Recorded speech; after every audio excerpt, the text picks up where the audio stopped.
Coming up on this week's edition of NCBA's Cattlemen to Cattlemen.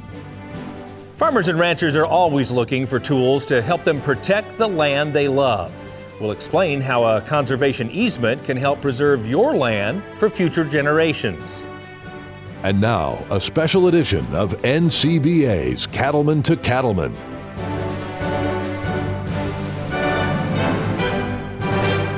Hello and welcome to this special edition of NCBA's Cattlemen to Cattlemen. I'm Kevin Ochsner. Now, it doesn't matter if you raise cattle, grow crops, or manage timber. Your goal is to steward your land and resources in a way that ensures they're around for future generations. One tool many farmers and ranchers have used is a conservation easement. But how exactly does a conservation easement work, and how can it help you achieve your sustainability goals? We're joined today by a group of conservation easement experts who will share their insights on this important topic. First of all is Chad Ellis, CEO of the Texas Agricultural Land Trust, an organization that works with private landowners to conserve working lands. Also joining us from Texas is David Crow. He's a rancher who serves as the chair of the Texas Agricultural Land Trust. Next is Steve Wooten, a Colorado beef producer who serves on the board of the Colorado Cattlemen's Agricultural Land Trust. And our final panelist is Michael Delbar, CEO of the California Rangeland Trust, which helps ranchers protect working lands through conservation agreements. So as we begin this conversation, let's start with the basics, Chad. I mean, what is a conservation easement? How would you define it? Yeah, a conservation easement's a voluntary contract. It's truly a partnership with the landowner and the easement holder, like Texas Agricultural Land Trust or the California Rangeland Trust, like Michael runs. Very good. And I would ask you two gentlemen as ranchers, I mean, what do you see as some of the key benefits of putting all or part of your land into a conservation easement? We're seeing a generational transfer in our family. And this gives me the opportunity to send it into the next generation the way I envision it, the way our family envisions it, and then for future generations without the encumbrances of estate taxes, things like that. It's a tool in the toolbox is what it is. Gotcha. It's very important for us. It's also very important to pick the easement holder to understand where their mission is as well. Gotcha. Steve, what would you see as the key benefits to ranchers like yourself?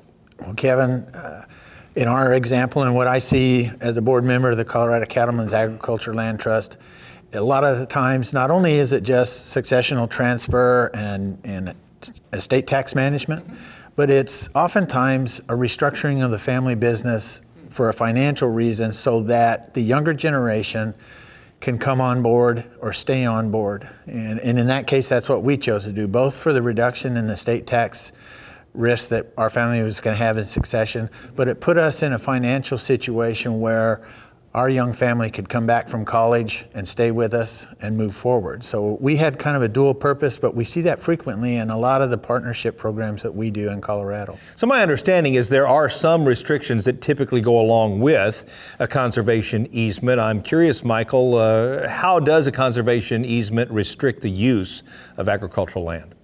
Well, Kevin, no two easements are exactly alike. Each one's going to be crafted to fit what the landowner is looking for, what the funder is looking for, what the land trust is looking for. That's why it's really important for the landowner to choose a land trust that understands why they do business, how they do business, which is why Texas and Colorado and California were formed, to be that tool.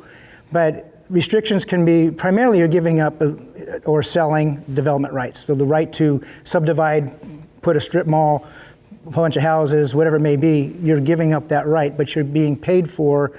You're paid for that or with cash or tax benefits for that value today.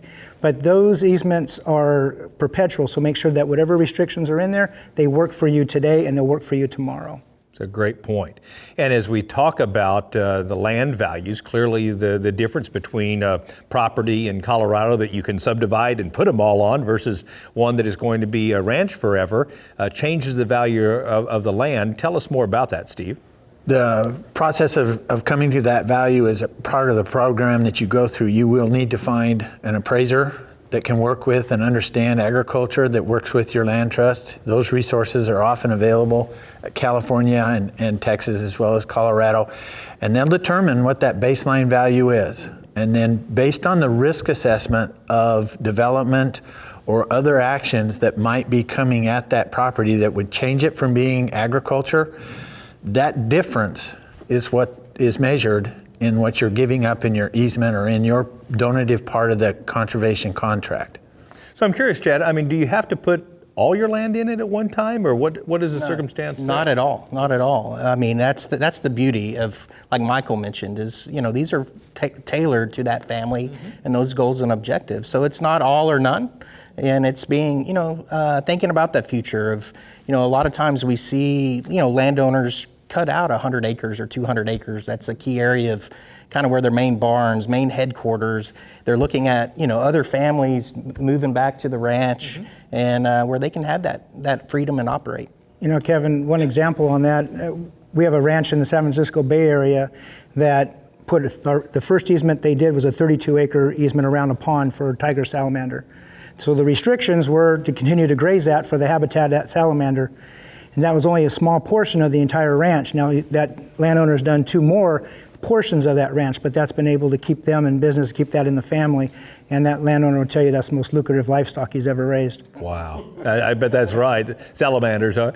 So tell me this, Chad. I mean, what are the types of properties that are most appropriate for this, or what have you seen in your experience? Yeah, I mean, we see, from one end to the other. I mean, I think the main thing when we look at it from, our partnership of Rangeland Trust, which is a group of land trusts of Colorado and California and Texas and others, is, really working lands. I mean, that's our goal and objective, to keep landowners, empower them to keep that heritage and legacy down to the next generation. And David, I would ask you, what rights does this give the government? I mean, does then the government control your land, or help me understand how the government gets involved and what control they have over the land once you put it into the easement? Well, I can speak from a donated easement perspective that the government, it's really not the government. I mean, they're not coming to get you. It's not that adversarial. Number one, the IRS is the one that has the rules on this thing. Okay, and that's why you craft this easement with the land trust that you pick. And it's not a contentious type deal. It's not negotiating, it's crafting. And that's very important for people to understand, to pick the trust that they feel comfortable with. Yes. And then build that easement to where, I'm comfortable with it and they're comfortable with it. The IRS is going to bless this thing or they're not. If they don't bless it, then you don't have to do it. You got to go back to the drawing board and figure out where the problems are. Like in Talt, I'm wearing 2 hats in this deal because Chad and I are talking, we're putting an easement on one of our ranches now. Okay. We're in the middle of negotiating it. Take that word out. We're crafting this easement, and we've spent lots of hours talking about it. Okay. They've been great in advising me on which way to go on this. Have you thought about this? Have you thought about that? Several times I've gone, I haven't even thought about that. But like they were talking about, building envelopes. You got to think way into the future. I have 4 kids, I have 4 grandkids. I hope I have a lot more. But you got to think about what their needs could be further down the road. As far as the government, to your point, the government, it's not one of those type things that they're going to come in and seize your land. It's not scary like this. This is an opportunity to keep that land the way you envision it in perpetuity. Yeah. And you are, in essence, in the driver's seat because you don't have to agree. You don't have to do this. Yeah. It's up to you, and the benefits are there. I think one of the key things too, Kevin, is to understand, like one of our core guiding principles of our organization is we will never hand over that easement to a government agency. It will stay within us, right? So there's those assurances back to the landowner that this is, again, that partnership of us, of generations and truly becoming a family. Yeah. And we went one step further, Chad, and like you were saying, the link that you have to get your mind to thinking, my great-great-great-grandchildren. Exactly. And so we specified if, for some reason, I mean, this was out of the box, that Colorado Cattlemen's Agricultural Land Trust became dissolved. we specified where the next transfer of our easement would go to so that we had some assurance that it wouldn't just end up in a general natural resources conservation, something like that. And so those things are important. It took us over 2 years to complete our easement as we worked through the process. And we're different than David. We did what's called a bargain sale. So we looked for funders to fund 50% of our easement and negotiated that with them and worked through that till we finally found funders. And then we donated the other portion of our easement and used the tax credits to finish out the funding. This is fascinating. I'm anxious for more conversation.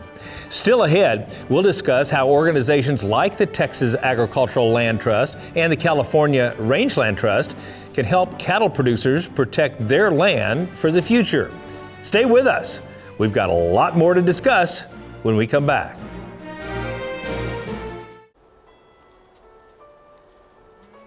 Weeds will rob me of my investments. The weeds are not palatable to cows. They will not eat them, or if they do eat them, some of them may be toxic. So there's a return on investment by allowing there to be more grass available to be grazed by the cattle.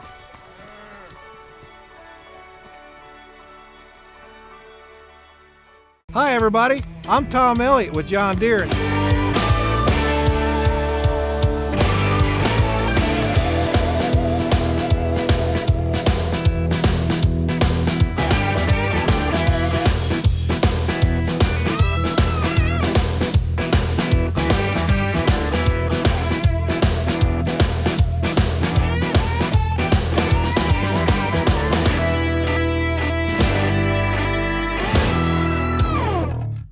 CattleCon 24 is marching onward to Orlando, January 31st to February 2nd, 2024. Have your say in the future of the industry, network with fellow producers, or connect with friendly faces.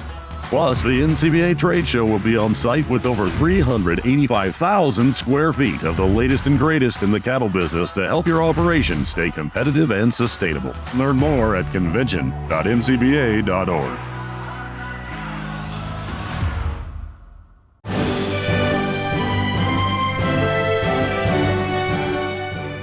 Welcome back. Today, we're talking about conservation easements and how they can help farmers and ranchers achieve their goals in protecting their land. I want to get into the nitty-gritty a little bit. And Chad, first question to you. Tell us about the process. I mean, what are some of the steps that folks go through in engaging with an organization like yours to begin this process of developing a land trust? Yeah, I mean, I think that's the key word. It is a process, Kevin. They engage in us, they call us, and we sit down and really just try to find out, what are those goals and objectives of the landowner? What's that operation? What's motivating them, right? And there's so many different, everybody comes to it at different stages or different things that motivate them and their needs. And so we sit, kind of break that down. And one of the, there's two key things that a landowner really has to start thinking about. And one is kind of the divisions, like, partials of that, do we want to split that ranch up, right? I think there's myths, right? You still own the land, you can still sell the land, you can still do a lot of things from that perspective. So it's that, and then building envelopes. Gotcha. And, a lot of times, Steve's talked about this, is you get kind of hung up sometimes when you're thinking multiple generations down the road. Yeah. And that's where we kind of help and just sort of, in some sense, become a facilitator and that true partner of asking them questions, getting them to think of things that they haven't thought about. Yeah. Michael, what would you add? It's a long-term partnership. So, and when we don't approach landowners because it's a tool, but it's not a tool for everyone. So the last thing is ranchers, we don't want someone driving up the lane and going, hey, we got a deal for you. That's a good way to get run out really quick. So from Rangeland Trust perspective, we don't approach landowners. When they're ready and they want questions answered, they'll come to us, and then we start that relationship. But it's a partnership, and that's what we view, not just it's another client or someone we're going to do the project with, and then we'll never see them again. This is a perpetual partnership with that landowner and then the next one to take over that property. So we want to make sure that it's done right and done to what they're looking for. So Steve, I mean, they talk about how it's a little bit of soul searching, a little bit of looking into the crystal ball. I mean, what are some of the things that a landowner like yourself should consider when you're putting your land into a conservation easement? I think, Kevin, one of the things you need to really consider is, do you want that large tract that you're looking at, do you want it whole within the conservation contract? Or do you see a value because of your children or your grandchildren where you might need to have it in parcels? Each parcel is under the conservation contract, but it allows you to say this parcel goes to this child, this parcel goes to this child. Or you put it all in one, and then it's an entity body that can't be separated. It protects against any severance against it. So those are some issues that you really have to think about it. They have impacts. If you create divisions within that where it might be sold off away from the family, that reduces the value that you'll receive from it. So there's pluses and minuses that you and your trust will work with. Michael said something that brought a thought to my mind along that line too, is we always want people to come to us at Colorado Cattlemen's. So we're a member of the Colorado Cattlemen's Association. We function as a land trust at the service of all members of Colorado Cattlemen's. So we're at every convention, we're at every meeting, we make ourselves available, but we're not pushing it. We're just there to answer questions so that members know that there's a tool. David, what would you add in terms of the considerations that you as a landowner need to think about? Well, I'm going to start out with my landowner hat and end up with my TALT hat. Okay, good. As a landowner, I can't tell you how important it is to do your homework on picking the trust that you want to put your land with. Okay. You're asking someone to come be your partner in perpetuity. I think that's really important. Now, as a TALT board member, I've been asked by people that are considering an easement, hey, what happens if TALT goes broke? I don't ever foresee that, but the perpetuity is a long time. Yes. And Chad's going to be hopefully around for the next 20 years. But what about the next guys that come in? What if they do a bad job? I can only speak for TALT, but we have a foundation that backs us up. That's very important. It's a well-funded foundation. Its sole mission is to make sure that TALT is there to be with the landowners. So once the deal is done, Chad, I mean, do you still have a role? Yeah, most definitely. I mean, we're in a relationship, right? Okay. It's a partnership. Yeah. One of the key things that we do every year is we have to monitor that contract. And when we think about that being non-development, right? They can't develop. And so, we kind of come out and have coffee and drink, drive around the ranch and ask, hey, what are you thinking about next year? Are you thinking about building anything? And, making sure there's no casinos or housing developments that's been built in that last year. So, and I think the other piece too, Kevin, is it is that relationship. Yeah. And, conservation easement is our bread and butter at Texas Ag Land Trust, but we're also trying to help that landowner find other financial incentives and think, other goals and objectives. Need to have that kind of partner with you. Go ahead, Michael. If I can, that long-term relationship, when we go out there to do that stewardship monitoring each year, something is bound to happen. That's just life. When for example, we had an easement where somebody just a fire break on the wrong side of the road. So technically that's a violation. It gets back to picking that right organization, because if an organization does not understand why we do business the way we do business, then that could be a big problem. But we recognize that there was no damage, that grass will grow back, we were able to rectify it, clarify it, and on we go. So that relationship, not just getting the crafting of the easement done, but perpetual is so important, because that's the partnership that you're going to have going forward. So Steve, you mentioned that you're available at Colorado Cattlemen's events and so forth, but I'm curious, I mean, we have 3 states represented here. How do people find a land trust near them with similar values if they're interested in some of the things they're hearing today? Yeah, I think one option is all 3 of our organizations are part of another organization called Partnerships of Range Land Trust. Oh. And there's 9 9 land trusts through the plains and western states. The thing that's unique, and it comes back to what Michael and Steve and David have talked about, is that all of those organizations have a close relationship with that state cattlemen's or farm bureau. And so, we are, that ag focused. You can go to that website and find, through there is one option. Are there other programs or initiatives that you're aware of that can help ranchers like yourselves further conservation projects and conservation initiatives? Yeah, I think one is what we're trying to stack value, right? Gotcha. So when we think about conservation easements, that's perpetual, it's going to be there forever. Mm-hmm. We start thinking about, a lot of things coming down the pipeline, Kevin, of carbon markets, water markets, right? Biodiversity markets. Yeah. And when you think from a buyer's side, from a corporation, there's a whole lot of value and actually premium for some of that marketplace, because knowing that Steve and David's place is going to be a ranch, going to be providing food and clean air, clean water for generations to come. Steve, I know some of your roles in other organizations. You've explored this. What would you add?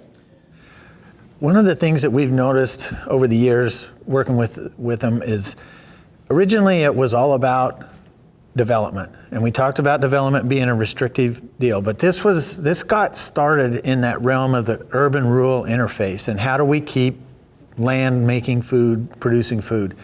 And so we and others, along with Chad and Michael, we began to wrestle with how do we present the valuation where agriculture production is its own worthy conservation value. Instead of the bulldozers about to roll over the fence, why not preserve agriculture for the sake of society? Why is that not a great enough value that if we maintain that this will be in agriculture forever, that becomes the valuation of it?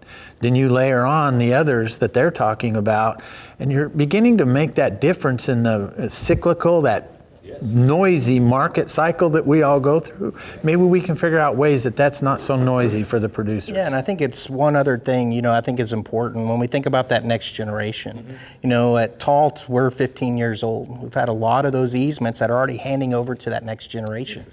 And it's kind of like I always say, Kevin, is that family's taking a bite of that conservation apple, that bite of that easement, and it's there, but just at the end of the day, it's still a business, right? We have to find other incentives, other ways, financial incentives to keep them in business. Because just because we have a conservation easement doesn't mean that you're still gonna, keep that business together. So it's important that we keep thinking of everything we can to add and keep bringing value back to that family. Good point. It's a tool in the toolbox. Now, if you're interested in putting your land and natural resources into a conservation easement, a land trust may be the perfect solution. To find an organization near you that can help with the process, just go to the website, landtrustalliance.org or rangelandtrusts.org. Still to come, we'll hear some of the reasons why farmers and ranchers from across the U.S. decided to put their land into conservation easements. Don't go away. We'll have more right after this. Cattle producers across the country work hard to care for their animals and their land. The USDA's Natural Resources Conservation Service is there to help. Find out how you can work with NRCS to develop a conservation plan for your operation. Find possible funding resources for implementing conservation practices, or get free expert advice on ways to improve your farm or ranch. Visit the website nrcs.usda.gov today. That certain time in the day when you can take a deep breath, knowing your work is done. That's the feeling Aspen products can create. Cost-effective alternatives to name brands that deliver the same results. Qualaxin is one of them. Use it to prevent and treat respiratory disease in your herd. Then breathe easy. Find them at Animal Health International.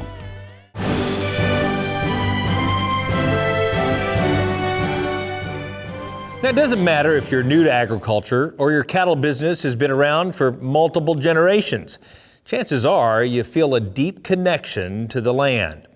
That's why conservation easements can be such a valuable resource to ensure your land is preserved for future generations. We asked several cattle producers from across the U.S. to share how conservation easements have had a positive impact on their operations. Here's what they had to say. Over 95% of our ranch is included in 4 different conservation easements. We've bought 3 other properties with the sale of conservation easements. We use the capital from that to help us afford to buy land that we couldn't have bought with production alone. We put a grassland easement on some land so it can't be broken up. And, you know, some people don't like those. And I get that. And for a long time, I understood that. But I don't want to see this native range broke up. And I just think it was a good move to protect it. And it helped us with some things as we made some business decisions. We've got 240 acres, 230 acres in a perpetual easement on that. It'll be in for my 3 kids to do what they want to do with it. But at least it can't be broke. They can pasture it or rent it out, but it's always going to stay in a pasture. We have preserved almost 800 acres of land permanently under conservation easements. And those easements really took away the financial burden of the debt from the years of accumulating the farm. When we did that, we all realized we were conserving the land forever, and that's something that was very important to us. So the easement that we have in place on Blackbeard is approximately a 1,500 acre easement that was identified of all the land on this ranch. All we're doing is giving up the right to build a house. We're still grazing cattle on it, but that easement program fit for us. We've put the farm in a conservation easement. Really had no question on the ground that's the best thing to do. But, you know, when you talk about forever, if there is such a word as forever, you wonder, you know, what have I done to the next generation? What have I done to 3 generations down? We're in an area that has a lot of development pressure around it. We're kind of like the donut hole at this point. We pretty much have built around, and this property would subdivide beautifully. And that was my profession until 10 years ago. So I certainly saw the potential there. But, you know, this farm has survived for 250 plus years as a farm. And I think my goal as manager for this short duration is to make as many improvements as I can to make it that much better for the next generation to start. And hopefully they'll build on it. We're back now with our panel. And David and Steve, I want to start with you and just have you share your conservation stories with our viewers. David, you want to begin? Sure. Our story is an unfinished story. We're not done yet. Chad and I are working on an easement on one of our ranches now. We'll close it in 2023. It's going to be a donated easement, and as our family, you know, it's kind of like molding, you know, with a hunk of clay. We're building this thing together, and we're looking at some other options. We're looking at the as Chad said earlier about stacking some of the values on that, and there's some interesting things that go along with it that help defray some of the costs of this easement. People understand, you know, when it costs money to do this. Okay, you've got to pay attorney's fees. You pay attorney's fees for yourself, and you pay it for the trust as well. See, people need to be aware as they go into this what it takes to build one of these things. I can't tell you, go in with your eyes wide open. Then no one's surprised on this type of thing. But what drove you and your family to explore this to begin with? This ranch is very near and dear to us. It has a lot of historical value to it. I won't go into the whole Texas history thing, but one of the first battles in the Texas Revolution was fought on this ranch. It's got 3 miles of San Antonio River frontage.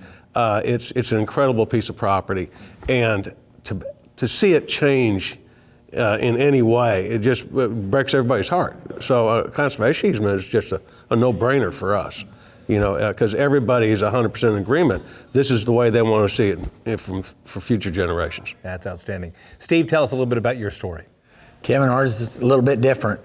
We're located in southeast Colorado, and there's a really unique, rare canyon structure in southeast Colorado. It looks like the mini Grand Canyon, but located in Colorado, and it has incredible diversity of wildlife species. It's great cow-calf country, and we have 2 children, 2 daughters, and at the time that we considered this, drought had been hitting us hard for several years, and we'd incurred a lot of expenses, and we wanted to get the business in a position where if they married and chose to come back to the ranch, that the ranch was there for them. And so ours was get a restructure of the finances of the ranch, get it into a position where it's operating without debt, and then diversify the operation so that the children could come back. 2 years, I said that earlier. But what happened was with the first round, we got scared. We just couldn't get to a comfort zone because we kept hearing things from a funder in Colorado. We use our lottery money in Colorado to fund a lot of easements. And so the land trust applies for that funding. We heard things from the individuals on there that were making us nervous about restrictions. And so we stomped the brakes. And that frustrated a lot of people. But we had to, we just weren't comfortable. We started again, we came back, we resolved those issues with the help of our land trust and got to a contract that we could live with. And we also included our children in it. They had final say because this was all for them and we wanted them to feel comfortable with what we were doing. So they had a no-go point in it too. And they said, no, yes, let's do this. Let's make sure that it's protected, it's preserved, and we went forward. That's fantastic. Michael and Chad, I mean, what are the other situations or circumstances you've seen that cause families to pursue some sort of conservation easement? Chad? Yeah, I'll kind of, I mean, there's lots of stories. It's kind of where do you start? You know, one that comes to mind, Kevin, is an easement that we closed around 6 months ago with a family that, you know, I've known for many, many years. And you know, they kind of went through the same thing as Steve and David talked about of, look, we've put blood, sweat, and tears of putting this 12,000 acre place together. And it's like a lot of families, the children have gone and taken other careers, right? And, you know, so they're trying to think about it, right? Of what do they do? And so, you know, it hit them and, you know, they basically said, look, we're going to do a conservation easement because that's the best thing for the land. That's what our you know, internal mission and vision of a family. And their aspect they kind of came to grips is if the kids decide in the future it's not for them, they can still sell it, but that family knows that whoever is going to own that land is going to love it just as much as them. And so those are just another, you know, another That's a story. great example. Michael? One real common one is to settle some debt, particularly death tax. Death tax liability is a killer, no pun intended. And we've had ranches that have had to do the easements to keep that ranch in place and to settle those death tax bills. Others are, as we all know, family members move away. They don't have anything to do with that ranch. Some stay there, they're putting their blood, sweat, and tears into that land, and others are in the city making a living doing other things. But they know that there's some value there, so they want their share. One way to do that is through the sale of a conservation easement to buy off those relatives. We did that with several of our projects. One were two brothers and two cousins, and they were able to, the cousins were very good about being patient because it's a very patient, you have to have patience for this process. Said, we want this ranch to stay in place. So take your time, do the easement proceeds, then we're able to buy them out and the two brothers are now running the ranch. Great examples. So I'm curious from you two ranchers, I mean, how does it impact the day-to-day management operations of the ranch? Does it restrict you in any way in what you do or how you do it? From our standpoint, it doesn't. They're not going to come tell me when it's time to rotate the cattle from pasture to pasture. That's not their mission. Now, you know, they're the land stewards that work for Toll, they come and make sure that I haven't made a deal with Walmart. Sure. To you know, and it's going to be a parking lot. But other than that, they rely on me to be the steward. That's the whole reason we're working together. Is I'm the steward of the land. They're not going to question my ability to manage the cattle, manage the land. Steve, would you agree? Wholeheartedly. We don't feel any restriction on a day-to-day, year-to-year basis with our agreement. What we've given up is the ability to commercialize a business in there, to come in and put a huge building and then start making wafer board OSB for housing construction. Those are the kind of things that we're not doing. They don't let me build the airport for my jet stream. But that's the high level that we're at. Our agreement is specific that anything related to agriculture we're allowed to do. We take it a step further and proactively let them know we're going to put in a mile of pipeline, we're going to put in tanks, and then when they come do their stewardship check, it's there, it's covered up, in that way. That doesn't say we have to do that, but that's that working relationship that you share what's going on so nobody gets surprised anywhere. That's great. On the flip side of the equation, I'm curious, has the conservation easement allowed either of you two gentlemen to do something that you may not have been able to do financially or otherwise without an easement? Well, from a donated standpoint, you're giving up value in that land. Sure. That's number one. So from our position, you're donating that development value. Well, that you get to deduct that, and it's over a 15-year period. So it's very encouraging. I mean, and if you're from a tax standpoint, then you've been able to generate some cash flow that you wouldn't have had had you not done that. Exactly. And if from a purchase easement, you get paid for that. Steve? Kevin, we've allowed ourselves to be that spokesperson. Anytime that the Land Trust asks us, we're willing to share our story, the good, the bad, the tears, the blessings, the smiles. We've tried to be an example of it and share that out. Had we have not gone through it and really fully understood what a family's going to sit at the table, after they've talked to their attorney and after they've talked to the appraiser and the land trust, what's it like sitting at the table of the family trying to knock this thing out? So where we've been asked, we've been proud to serve. And it has enabled you to bring your kids back and grandkids now back to operation, right? Absolutely, yes, sir. Fantastic and a great story. This is a great conversation, guys. And still to come on Cattlemen to Cattlemen, we'll explain how a conservation easement can make your cattle business more sustainable. Stay with us. We'll be right back.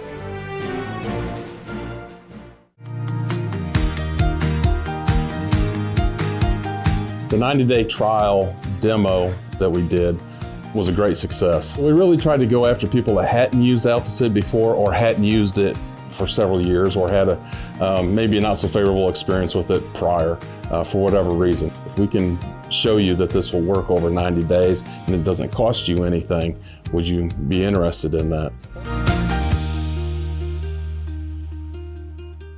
Join the National Cattlemen's Beef Association. NCBA is the oldest and largest national cattle industry organization working to defend your interests in Washington, D.C. And there are big benefits to being a member. You'll get news you can use in the National Cattlemen, email updates in the NCBA Beef Bulletin, plus big discounts only for NCBA members. Join by calling 866-233-3872 or online at ncba.org.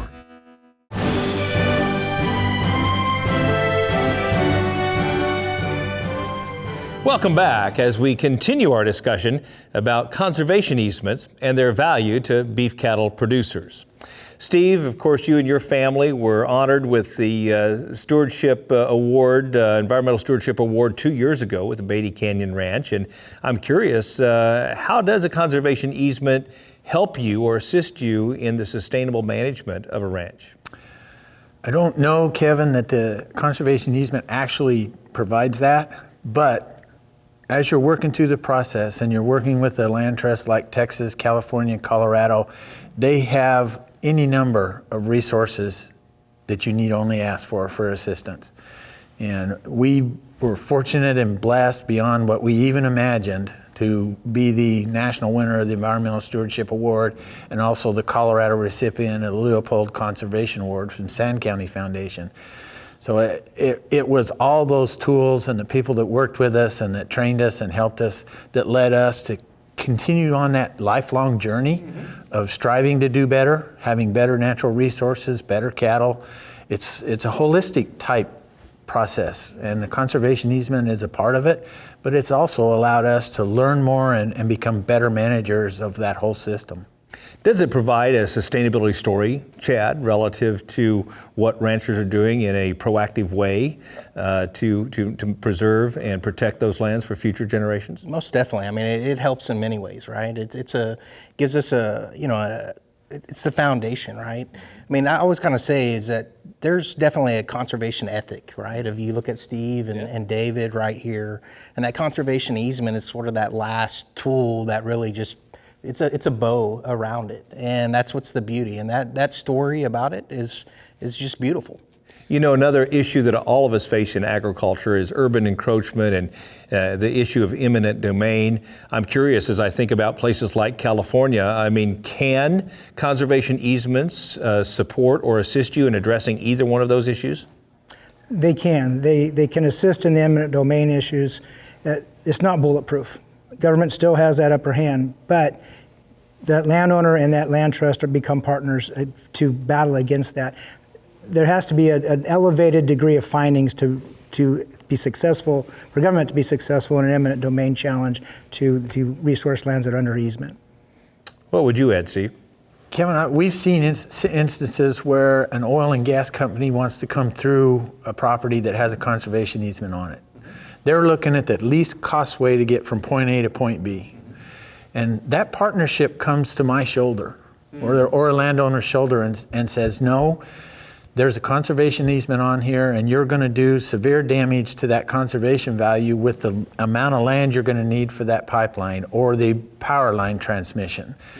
Or a road. A county wants to change a road. And so you have a partner in that conservation organization to stand at your side that has the resources of legal as well as fiduciary to assist you so that you're not alone trying to defend what you dreamed for your family. That's a great example. David, you were mentioning that ranch. I'd love to get there one day, but I'm curious, another question I had is, does a conservation easement give public access to your land in any way? Can somebody utilize that river or do anything that they couldn't have done before your conservation easement? That's an easy question, Kevin. No, it does not. And I think that needs to be put out there as loud as possible. It is not an all-access type thing. You've not made a deal with the government. You've made a deal with a trust. And I think that's important to take note of. Yeah. You all have clarified so many, at least of my misconceptions about what a conservation easement is, and I suspect many misconceptions of our viewers as well.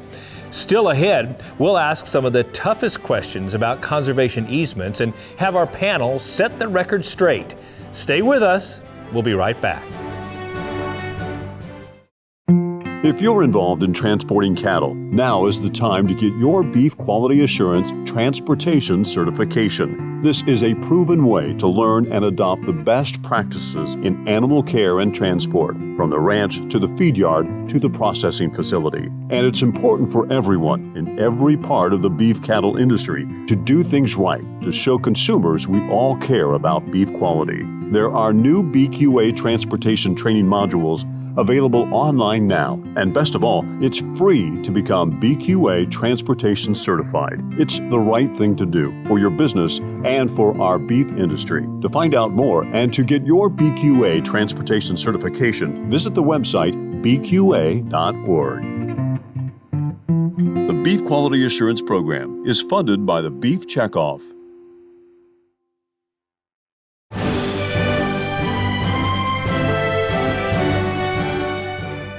Welcome back as we continue our discussion about conservation easements and the value they can add to your cattle business. So I'm curious, does having a conservation easement open you up in any way, shape, or form to lawsuits from crazy activist groups? I can't see how they can sue me. I mean, I guess anybody can sue anybody for anything, but we're not doing anything different now than we were before the easement. All we're trying to do is raise our cattle in a sustainable way and taking care of the land. Steve? Kevin, I think there's an assumption by activist groups that a conservation easement means that we're under some higher regulation of Endangered Species Act or Clean Water Act or something like that, and you're not. You're not held to any higher standard than your neighbor is, your neighboring state. And they don't have legal standing. When you've not done anything wrong, I don't think they have any legal standing to bring a lawsuit against you. And again, you have a partner that's going to be there with you. I think that's the key, I think, Steve, is the partnership. And I think what I've seen is they're actually step away and look away, right? Because they know that property is going to be there forever. And so, in their minds, it's their mission is kind of met in some way. So you said the property is going to be there forever, but my question is, can you sell the property? Is there anything that restricts you from selling the property in the future because it has a conservation easement on it, or does it limit the value? Obviously, it limits the value from a development standpoint, right? It does. It does. But actually, now you're seeing the pendulum swing the other way now. And yeah, there's in some cases in Texas where there's conservation neighborhoods where several landowners have put conservation easements on. For the new buyer, you don't have to worry about anything changing. It's already done for you. Gotcha. And I think you're going to see that go forward. Is that an objection that you hear from folks, their fear that they would not be able to sell the land at some point in time if they chose to, or if their descendants chose to? That's a question. It comes up all the time. But that landowner still owns that land, still has the right to sell it, still has the right to pay taxes on it, still has the right to farm it or ranch it, still has the right to enjoy it. Just can't subdivide it, build that Walmart or build a bunch of houses on it. That's the only restriction that's given up, is that development right. That's really helpful to hear. So one last question. I know we touched on this earlier, but just to reiterate, you're telling us today that a conservation easement does not invite the government in to help you manage or take over your property or give them any more rights than they did the day before we had this conservation easement. Is that correct, Chad? That is correct, 100%. It does not give the government any oversight or authority over you. That's fantastic. Guys, this has been really, really helpful and very insightful. I appreciate that. Now, we'll be back to wrap up this special edition of Cattlemen to Cattlemen right after this. Stay with us. Biosecurity is becoming more and more important in the cattle industry. Proper washout of your trailer after hauling certain classes of cattle, changing classes, or going to a different facility is all important. Changing your footwear, making sure that your clothing and your footwear is not contaminating different facilities as well. Using a side-by-side or a four-wheeler. All these things, when we go to different yards, different lots, make sure that they come back clean and not spreading disease. DQA, the right way is the only way.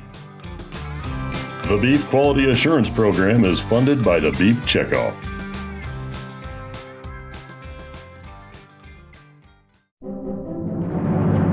It can be tough to keep up with all the issues that impact the beef cattle business. That's why NCBA's Cattlemen to Cattlemen is dedicated to bringing you valuable news, information, and education. The goal is to give you the knowledge you need to make the best decisions for your operation. So if you're looking for in-depth coverage of the beef industry and the issues that matter to you, don't miss Cattlemen to Cattlemen, debuting every week on RFD TV and on YouTube.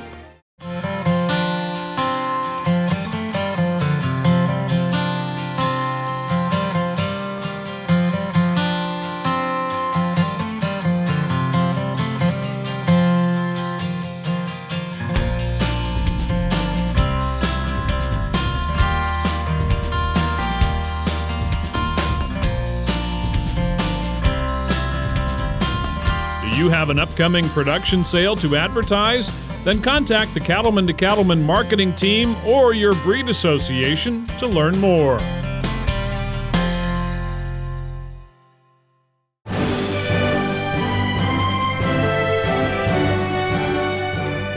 Welcome back. As we wrap up our program, I'd like to ask a couple of our panelists to share some final thoughts on conservation easements. David? You know, in summary, Kevin, what I'd like to say, if you're considering an easement, go into this thing with your eyes wide open. Understand it's completely voluntary. This is not a land grab. Choose your trust wisely, the land trust that you're going to do business with, that you're going to partner with, because it's forever. Understand what they're thinking. And then also your attorney. Make sure your attorney is well-versed in conservation easements. I think that's very important. Great points. Chad? Yeah, I think those are great points that David mentioned. You know, I think the other piece is it's really a partnership, and David and I have really gotten close, the last couple of years of us talking through their easements, right? And it's this partnership, friendship, and you're not in it alone. And I would just recommend, too, the other aspect is find these other, your other peers, your other cattlemen across the industry and ask. And it's okay if, I'm in California to ask Steve in Colorado, right? I mean, everybody comes through it differently. And And again, there's not a better blessing that I have than to sit across the table and work with landowners and help them empower that future generation. Well, as we see the increasing value of land, as we see the generational transfer going on in our industry, it just seems like something that deserves a good hard look by a lot of us. Thank you so much for coming and sharing your perspective and your expertise with us. Now remember, if you're interested in putting your land and natural resources into a conservation easement, a land trust is an excellent resource to answer questions and help with the application process. To find an organization near you, go to landtrustalliance.org or rangelandtrusts.org. And don't forget, every day NCBA staff in Washington, D.C. and Denver work to protect the interest of cattle producers all across the country. Join in the fight to protect our way of life by becoming a member. Just call 866-233-3872 or visit the website ncba.org. Well, that wraps up this special edition of NCBA's Cattlemen to Cattlemen. Thanks again to our panelists for their insights on conservation easements, and thank you for watching. We'll see you next week right here on RFD TV.